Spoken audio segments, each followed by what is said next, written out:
வணக்கம். என்னோட பேரு தாமரை செல்வி.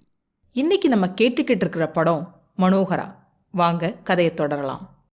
வசந்த விழால நடந்த விஷயத்த பத்தி மகாராணி சத்யசீலர் கிட்ட கேட்டு, மகாராஜாவே கேளுங்க என்ன சொல்றாருன்னு சத்யசீலர் கிட்ட கேட்க, அந்த சமயத்துல ஆத்திரமா மகாராணியோட அந்தப்புறத்துக்கு போறார் மன்னர். ஒரு மறைவா இருந்து உள்ள பத்மாவதியும் சத்யசீலரும் பேசுறத கேக்குறார். பத்மாவதி கேட்டதுக்கு சத்யசீலர் மகாராஜா கவனிக்க மாட்டார்னு சொல்ல, அதுக்கு பத்மாவதி மனோகரனை நினைச்சா எனக்கு பயமா இருக்குன்னு சொல்றாங்க. மனோகரனுக்கு பயப்பட தேவையில்லை, நான் பாத்துக்கிறேன்னு சத்யசீலர் சொல்றதை கேட்கிறார் மன்னர். அவர் சொன்ன வார்த்தையே திரும்ப வேற அர்த்தம் வர்ற மாதிரி வசந்தசேனை சொல்ல, மன்னருக்கு கோபம் தலைக்கேற அவங்கள கொல்ல கட்டாரி எடுத்துக்கிட்டு பாயிறார் மன்னர். ஆனா அதுக்குள்ள அவர் வசந்தசேனை தடுத்துட்டு ஒரு மறைவா ஒதுங்கி நிக்க வைக்கிறாங்க. அப்ப சத்யசீலர் பத்மாவதியோட ரூம்ல இருந்து வெளியே போக, அவர் பின்னால கத்திய தூக்கிட்டு போற மன்னரை வசந்தசேனை தடுத்து கையெடுத்து கும்பிட்டு கூட்டிட்டு வர்றாங்க. களங்கம் களங்கம்னு கோவத்துல கத்துறார் மன்னர். என் பரம்பரையிலே இல்லாத களங்கம், பாதையின்னு சொல்லி அங்க இருந்த பூச்சாடியை எடுத்து அவங்க உருவ சிலை மேல வீசி உடைக்கிறார் மன்னர். ஐயோ பிரபு, அமைதியா இருங்கன்னு வசந்தசேனை பசப்ப, அமைதி, அவளோட சாவுலதான் எனக்கு அமைதின்னு மன்னர் சொல்ல, இத கேளுங்க மகாராஜா, மகாராணின்னு ஆரம்பிக்க, மகாராணி மறுபடியும் சொல்லாத, மானம் இழந்தவ, நாடோடி, வேசி, அவளை பாதாள சிறையில போட நீயே உத்தரவிடுன்னு ஆத்திரப்படுறார் மன்னர். அதுக்கு வசந்தசேனை, அரசிய சிறையில போடுறதால உங்களோட ஆத்திரம் அடங்கும், ஆனா என்னோடன்னு இழுக்க, அதுக்கு மன்னர் வசந்தின்னு கேள்வியா அவங்கள பாக்குறாரு. வசந்த விழால தாய குறை கூறினேன்னு சொல்லி என்ன கொல்ல வந்தானே மனோகரன், இப்ப என்ன சொல்லுவான், என்கிட்ட மன்னிப்பு கேட்பானான்னு நயவஞ்சகமா வசந்தசேனை சொல்ல, அதுக்கு மன்னர், கேட்க சொல்றேன், உன்னை எதிர்த்து பேசியதுக்கு கொலு மண்டபத்திலேயே மன்னிப்பு கேட்க சொல்றேன். பத்மாவதிக்கு சிறைச்சாலை, மனோகரன் வசந்தசேனையிடம் மன்னிப்பு கேட்கணும்னு சொல்லிட்டு அங்க இருந்த முரசு அறைகிறார் மன்னர். மன்னரோட உத்தரவு படிக்கிற மனோகரன் அந்த ஓலைய கோவத்தோட விசிறி அடிச்சுட்டு, மாதா சிறைக்கு போகணும், மனோகரன் மன்னிப்பு கேட்கணும்னு கோவத்தோட சொல்றார். அதை கேட்ட ராஜபிரியனுக்கு ரத்தம் கொதிக்குது. அதுவும் கொலு மண்டபத்துல அந்த குப்பை மேட்டு கோட்டான் கிட்டன்னு கொதிக்கிறார் அவர்.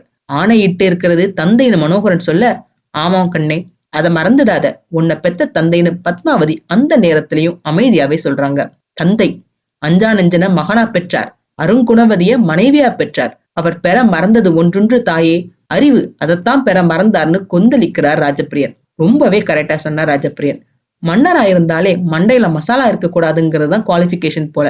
வணங்காமுடி மன்னருக்கு இவர் பெரிய போட்டியே கொடுப்பார் போல.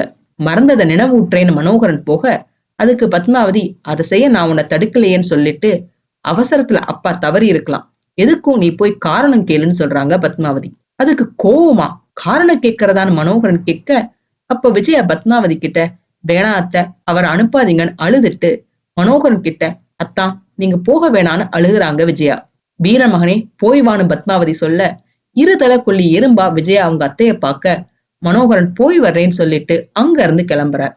ஆனா போறதுக்கு முன்னாடி காவலாளிகளை பார்த்து, ஜாக்கிரதை, நான் திரும்புற வரைக்கும் என்னோட அம்மா கிட்ட யாரும் நெருங்க கூடாதுன்னு சொல்லிட்டு, விஜயா கிட்ட பாத்துக்கோ வர்றேன்னு சொல்லிட்டு அங்க இருந்து சீரும் புயலா கிளம்பி போறார் மனோகரன். மனோகரனுக்கு முன்னால ராஜபிரியன் அரசபைக்கு வந்து மன்னரை வணங்கிட்டு, புயல் வீச போகிறது மன்னவரே, புழுதி மேடாக போகிறது இந்த அரண்மனைன்னு எச்சரிக்கிறார். அதை கேட்ட மன்னர் ராஜபிரியான அதட்ட, அரசர் இட்ட அவசர ஆணை கேட்டு அடலேறு போல வந்து கொண்டிருக்கிறான் மனோகரன்னு ராஜபிரியன் சொல்ல, கேட்ட மன்னரை கொஞ்சம் அதரத்தான் செய்யறார். அவரோட அதிர்ச்சியை பார்த்தோ என்னவோ ராஜபிரியன், அமைதியாகத்தான் வருகிறான், ஆனால் எரிமலை குமுறுவதற்கு முன் எச்சரிக்கை செய்வதில்லை.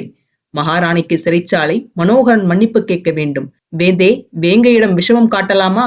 வீரன் சீறினால் விபரீதம் ஏற்படும், திரும்ப பெறுங்கள் உத்தரவை, இல்லையேல் தீப்பொறி பரவும்னு எச்சரிக்கிறார் ராஜபிரியன். அதை கேட்டு பயப்படுற வசந்தசேனைக்கு தைரியம் கொடுக்கிற மகாராஜா ராஜபிரியனை பார்த்து, பார்க்கிறேன் அந்த தீப்பொறியைன்னு சொல்லிட்டு அங்க இருந்த வீரர்களை பார்த்து, அவனை இரும்பு சங்கிலியால் பிணைத்து வாருங்கள்னு ஆணையிடுறார் மன்னர். இந்த செய்தி மகாராணி கிட்டையும் போகுது. அதை கேட்டு அதிர்ச்சியோட, விலங்கா, விபரீதம் தான் சொல்லி அவங்களோட மேலங்கிய போட்டுட்டு அவசரமா அரசபைக்கு போறாங்க பத்மாவதி. அதே சமயம் சங்கிலியோட வீரர்கள் வந்து மனோகரன் கிட்ட, சங்கிலியால் பிணைத்து சபைக்கு அழைத்து வர மன்னர் உத்தரவுன்னு சொல்றாங்க. அதை கேட்டு விலங்கான மனோகரன் அதிர்ச்சியாக பக்கத்துல இருக்கிற சத்யசீலர், மனோகரா, சபைக்கு செல்வது காரணம் கேட்க, அதுக்கு எப்படி சென்றால் என்ன, விலங்கு கைகளுக்குத்தானே தவிர வாயிற்கு அல்லவேன்னு காரணம் சொல்றார் அமைச்சர். விலங்கு பிணைக்கப்பட்ட மனோகரனை சபைக்கு இழுத்து வராங்க வீரர்கள்.